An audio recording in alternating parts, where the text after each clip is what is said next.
पहले अगर आप देखेंगे ना तो रीजनिंग का बड़ा आसान सा फिक्स पैटर्न होता था, ठीक। चाहे आप सीजीएल का पेपर देखेंगे या सीएचएसएल का या एमटीएस का या सीपीओ का, तो नॉर्मल क्वेश्चंस होते थे कि रैंकिंग से इतना आएगा, सिलोगिज्म से इतना आएगा और आपका सीरीज से ये वाला क्वेश्चन होगा। लेकिन आज के समय में जो है जस्ट रीजनिंग का उल्टा हो गया है, न्यू पैटर्न पूछा जा रहा है टीसीएस में। किन किन सब्जेक्ट को थोड़ा बहुत टीसीएस ने या किस किस चैप्टर्स को थोड़ा बहुत वास्ट बनाने की कोशिश की है, वो भी हम आपको अभी बताएंगे, ठीक है। काफी कुछ नया बदला है टीसीएस ने आपको रीजनिंग में। थोड़ा सा इनका जो शिफ्ट हुआ है ना वो बैंकिंग की तरफ हो गया है, थोड़ा सा जो शिफ्ट रहा है वो कैलकुलेशन की तरफ हो गया है, थोड़ा सा जो शिफ्ट रहा है वो कॉन्सेप्ट की तरफ हो गया है, जहां पर आपको ज्यादा फंसाने की कोशिश की जाएगी, ठीक। उसके बाद बात करते हैं यहाँ पर। तो पहले क्या होता था कि रीजनिंग का पेपर इतना हलवा आता था कि आप 10 से 12 मिनट में सॉल्व कर लेते थे और ये कोई भी एस्पिरेंट इतना काम कर सकता था। लेकिन आज के टाइम पर वही रीजनिंग के पेपर को अटेम्प्ट करने के लिए 18 से 22 मिनट लगते हैं। यहाँ पर मैं जो आपके सामने डेटा रिप्रेजेंट कर रहा हूँ, ये अकेले मेरे पेपर देने की वजह से या किसी एक स्टूडेंट के आधार पर नहीं दे रहा हूँ। जो कई समय से पेपर हुए हैं, जो कई सारे हजारों लाखों ने बच्चे दिए हैं, उनका एवरेज अटेम्प्ट देखने के बाद मैं आपके सामने डेटा रख रहा हूँ। क्योंकि मैं हमेशा से कहता हूं कि मुझे बात भी और मुझे चर्चा भी वहीं अच्छी लगती है जहां पर आपका एक फैक्ट रखा जाता है। फैक्ट पर अगर आप बात करेंगे तो वो डिस्कशन थोड़ा फायदेमंद भी होता है और वो सुनने में भी मजा आता है। लेकिन जहां पर फैक्ट में कोई बात नहीं होती, उस बात का कोई अस्तित्व नहीं होता है, ठीक है। तो हमें ये बात को स्वीकार करना पड़ेगा कि पहले हम उसी पेपर को 10 से 12 मिनट में खत्म करते थे, लेकिन आज उसी पेपर को हमें खत्म करने के लिए 18 से 22 मिनट लगते हैं। और ऐसा क्यों होता है? तो अगर आप देखेंगे ना पिछली बार 2020 का पेपर, तो 2020 में जिन टॉपर्स ने, एसएससी टॉपर्स ने, जैसे कि मानो जिनका एसएससी सीजीएल 2019 में मैथ में 200 में 200 रहा था, 210 रहा था, 220 रहा था, उनके 2020 के प्री में रीजनिंग में 30 नंबर लाने के वांदे पड़ गए थे। 35 नंबर बहुत टॉप स्कोरर्स के आए थे। ऐसा क्यों था? क्योंकि माइंडसेट हमारा एक बन गया था कि यार हम तो पेपर को 10 से 12 मिनट में खत्म करके आ जाएंगे। लेकिन जब वो चारे यहाँ पर पेपर देने गए तो पता चला कि यार पेपर जो है वो तो काफी लेंथी आ रहा है। उसके चलते क्या होता है, नर्वसनेस आती है, और नर्वसनेस आती है तो पेपर क्या होता है, खराब होता है। सभी बातों पर हम चर्चा करेंगे। साथ में यहाँ पर जो अभी एवरेज मार्क्स जो आ रहे हैं ना, वो आपके 30 प्लस आ रहे हैं, ठीक है। और बहुत बच्चा सोचता है यार रीजनिंग जैसे सब्जेक्ट में अगर 30 प्लस आ रहे हैं तो किस बात का मैं स्टूडेंट हूँ, किस बात का मैं एस्पिरेंट हूँ। तो इसमें आपको घबराने की जरूरत नहीं है। ये सिर्फ आपके साथ केस नहीं है मेरे भाई, हर किसी के साथ ऐसा केस हो रहा है। तो इसका सॉल्यूशन भी क्या होगा, हम उस पर भी बात करेंगे। परेशान नहीं होना है, ठीक है।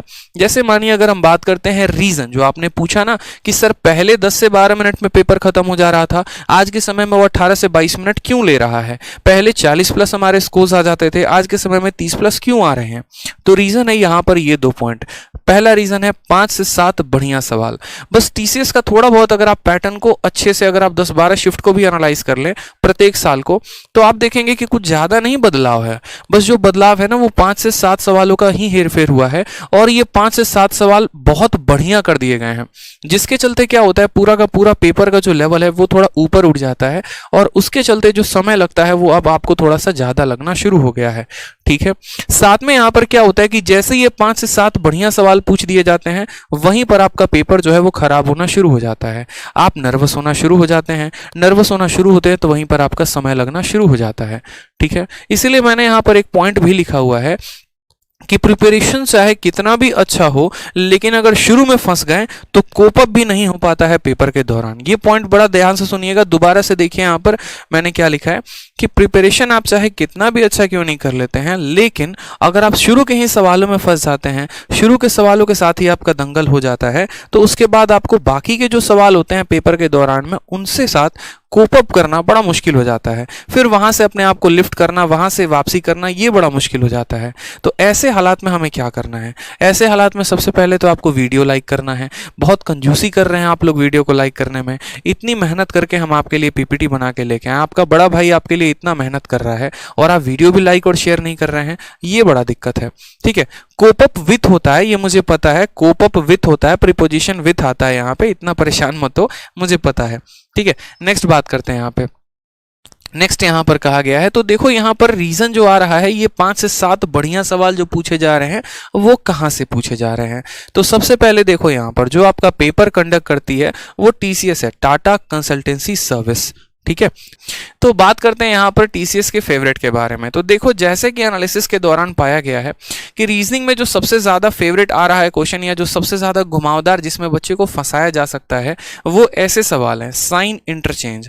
जैसा कि आपने अगर सीजीएल का पेपर दिया होगा या फिर आपने सीएचएसएल का पेपर दिया होगा या आपने सीपीओ का पेपर दिया होगा तो उसमें देखा होगा साइन के इंटरचेंज के काफी क्वेश्चन पूछे जा रहे हैं कि यदि हम प्लस को माइनस के साथ बदल दें और इस संख्या को इसके साथ बदल दें तो हमारा सवाल क्या होगा। इसमें नया क्या है, तो इसमें नया ये भी है कि पहले वो 1 अंकों तक सीमित होता था, अब यहाँ पर 2-2 अंकों वाले सवाल भी पूछ दिए जा रहे हैं।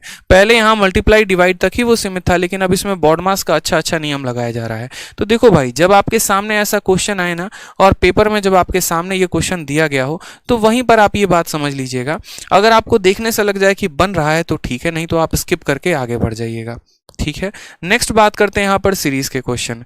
देखिए थोड़ा सा जो सीरीज है ना वो थोड़ा सा अपने आप को शिफ्ट होकर कहाँ लेकर गया है, तो बैंकिंग के पैटर्न पर लेकर गया है। पहले जो सीरीज बड़े प्यारे प्यारे आसान से आते थे, ठीक है, जहां पर एक ऐसा भी मैंने क्वेश्चन देखा है प्रीवियस ईयर का, 2 है 4 है 6 है तो अगला क्या होगा 8 होगा। इस तरीके से ऑप्शंस आपके दिए गए थे। लेकिन अब सीरीज ऐसी है जहां पर आप क्यूब, स्क्वायर और 10 तरीके के प्रॉपर्टीज को लगाकर हार जाएं तब भी सवाल आपसे ना बने। ठीक, इन सब के सॉल्यूशंस भी हम बताएंगे। अभी मैंने क्या लिखा है यहाँ पर, रीजन लिखा है, और इनका सॉल्यूशन भी क्या है वो भी हम आपको बताएंगे, तो परेशान मत हो। पहले मुझे बीमारी बताने दो, फिर मैं इलाज भी बताऊंगा कि उसका इलाज क्या है। तीसरा यहाँ पर कोडिंग डिकोडिंग। कोडिंग डिकोडिंग को तो भाई साहब ऐसा रगड़ा गया है ना पेपर में। आपने विक्रम सर की क्लासेस अटेंड की है, वो सारा का सारा बात आपको बताते हैं।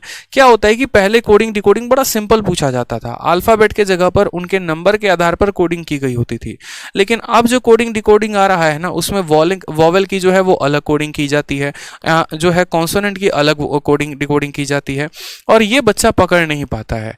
अगर आपने 60 दिन 60 मैराथन की क्लास नहीं देखी है विक्रमजीत सर की, तो आप YouTube पर जाइए, आप YouTube में जाके 60 दिन 60 मैराथन की क्लास को सर्च करिए, रीजनिंग की, विक्रमजीत सर की स्पेशली। उन्होंने इसके 3 क्लासेस लिए हुए हैं कोडिंग डिकोडिंग का, और इतने ब्यूटीफुल तरीके से जितने भी नए पैटर्न के क्वेश्चंस हैं ना वो सारा का सारा उन्होंने अपने वीडियो में बताया हुआ है। कोडिंग डिकोडिंग के ये 3 लेक्चर्स हैं, और उसको अगर आप देख लेंगे तो आपका ये वाला पूरा का पूरा क्वेश्चन भी समझ में आ जाएगा क्या पूछा जा रहा है, और उसका तोड़ भी आपको समझ में आ जाएगा कि उसको तोड़ना कैसे है। और नेक्स्ट बात करते हैं सिलोगिज्म। तो देखो पहले क्या होता था ना, सिलोगिज्म जो है वो 1 या 2 स्टेटमेंट का पूछा जाता था, लेकिन अब के पैटर्न में सिलोगिज्म जो है वो 4-4 स्टेटमेंट का पूछा जा रहा है। और ऐसे केस में बच्चा जहां पर पहले वेन डायग्राम की मदद से सवाल को बना पाता था, अब वो वेन डायग्राम वाला भी कंसेप्ट वहां पर फेल हो जाता है। तो यहाँ पर जो है आप अगर देखेंगे तो यही जो 4-5 टॉपिक है ना, इनके चलते ये 5-7 सवाल बढ़िया आते हैं, और इनके चलते अगर ये बढ़िया सवाल आता है तो उसके चलते पेपर होता है खराब। उसी के चलते आपका जो पहले 40 प्लस अटेम्प्ट होता था अब वहां पर 30 प्लस ही नंबर आ पाते हैं। और जो ये कोडिंग डिकोडिंग हो गया, सिलोगिज्म हो गया, बाकी सभी टॉपिक्स हो गए, उसी के चलते पेपर में आपका जो समय लगता है वो 18 से 22 मिनट लगता है। तो स्पेशली इन 4 टॉपिक्स के क्वेश्चंस को या तो आप इन पे बहुत मेहनत करिए, जैसे कि पूरा का पूरा सिलोगिज्म विक्रमजीत सर ने पढ़ा रखा है। अगर आपके पास समय है तो उनका पूरा सिलोगिज्म का वीडियो देखिए, ठीक है। और अगर समय नहीं है तो 60 दिन 60 मैराथन में इन्होंने कराया हुआ है, आप वहां से इनकी वीडियो को देखिए, ठीक है। और दूसरी बात यहां पर मैं आपसे ये बोलूंगा कि अगर आपको लगता है कि इन टॉपिक्स पर थोड़ा आपका हाथ तंग है ना, तो आप इनके साथ सवालों में जो है दंगल नहीं करेंगे पेपर में, इनको छोड़ के आगे बढ़ेंगे।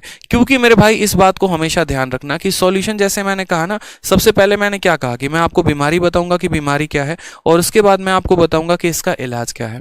तो इसका जो इलाज है वो ये है कि आपको ये आर्ट ऑफ स्किपिंग आना चाहिए, ठीक है। बहुत बच्चे पता है क्या सोचते हैं, बहुत बच्चे उसको दिल पे ले लेते हैं, ईगो पे ले लेते हैं। अरे ऐसे कैसे, हम सीजीएल वाले बंदे हैं, 200 में 200 मैथ्स में लेके आए हैं, रीजनिंग का सीरीज का सवाल ना बने तो हमारे ऊपर तो ये धब्बा है। लेकिन मेरे भाई ये कोई बड़ी बात नहीं है, इसको दिल पे लेने की जरूरत नहीं है, इस बात को समझिए।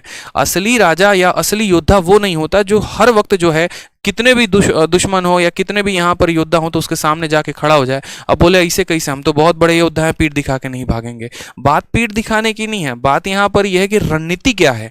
असली योद्धा वो होता है जो सही रणनीति के साथ लड़ता है। अगर उसके सामने 1000 दुश्मन है तो वो उसको परास्त करेगा, लेकिन अपने तरीके से अपने सही समय पे करेगा, वो असली योद्धा होता है, ठीक है, हर वक्त जाके तलवार लेके खड़े हो गए ना तो वहीं पर आपको काट के फेंक दिया जाएगा, इस बात का ध्यान रखिए। तो जबरदस्ती जो है सवालों के साथ दंगल मत करिए, नहीं तो वही बात होगी 18 से 20 मिनट लगेगा, 20 से 25 मिनट लगेगा, पूरा का पूरा पेपर होगा बर्बाद। ठीक है, तो क्या करना है, आर्ट ऑफ स्किपिंग करना है। जैसे मेरे भी 50-50-50 आए, मैथ में भी 50, इंग्लिश में भी 50, रीजनिंग में भी 50। शुरू में मैंने भी रीजनिंग के 4 सवाल छोड़ दिए थे। मैंने क्या किया था कि मैं जब लास्ट में आऊंगा ना तब इन सवालों को मैं अटेम्प्ट करूंगा, मैं शुरू में नहीं करने वाला। ये आर्ट ऑफ मेरा स्किपिंग था, और यही रीजन था कि बाद में मेरे पास इतना समय बच गया था कि बड़े प्यार से वो सभी सवाल बन रहे थे। शुरू में मैं बहुत माइंड लगा रहा था क्या सीरीज है, क्या नहीं है, क्या नहीं है, लेकिन वो बन नहीं रहा था। क्यों? क्योंकि टाइम का प्रेशर था। लेकिन जब मेरे पास लास्ट के 10 मिनट बचे हुए थे, सवाल सिर्फ 4 थे, तो आप दुनिया का कोई ऐसा तरीका ढूंढ ही लोगे जिससे आप उस सीरीज के क्वेश्चन लगा पाओ। तो इसीलिए समय बचा के चलना है। साथ में यहां पर ये बात के लिए स्पेशली प्रिपेयर्ड रहना है, मेंटली प्रिपेयर्ड रहना है कि 3 से 4 सवाल तो आपको रीजनिंग में छोड़ने ही छोड़ने हैं। 3 से 4 सवाल तो आपको छोड़ के ही जाने हैं, इस बात का ध्यान रखिए। ठीक है, जबरदस्ती दंगल नहीं करेंगे। जबरदस्ती दंगल करने का नुकसान आप देखेंगे, आपका समय बढ़ेगा, समय बढ़ेगा तो आपका पेपर खराब होगा। ठीक।